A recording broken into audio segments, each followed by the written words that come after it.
За намайг хаварч оруулж байгаад маш их баярлалаа. Танд ч гэсэн өдрийн мэндийг хүргэе. Монголд ажиллаж амьдрахад ямар байна?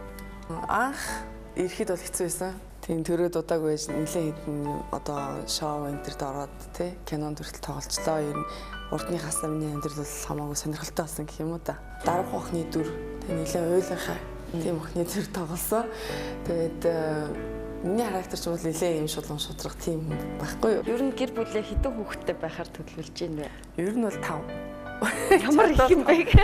4 бахараас 2-ын хооронд явбал нэг 5-ын точин гоё юм чинь 5 байвал гоё юм да гэж боддог.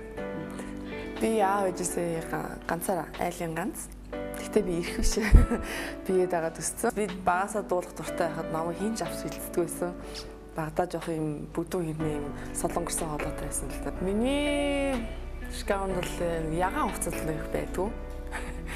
Улаан цагаан бэж шар мар тийм их хүн явсан байх үед юм болов. Таныг анх уудаж байгаа хүмүүс ер нь амар ширүүн байх гэж боддог тий. Харин тэгдэг. Харин аюу нэлээ юу төглөө. Нэг ааштай юм эсвэл нэг их цантай юм шиг харагддаг юм шиг байна. Яасан гоё.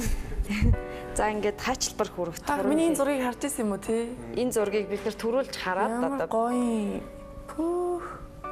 Ганцаарч баярлалаа. Маш их баярлалаа. Ингээ хүмүүстэй олцсон чинь бичгээд аим хэцүү болчихсон юм биш.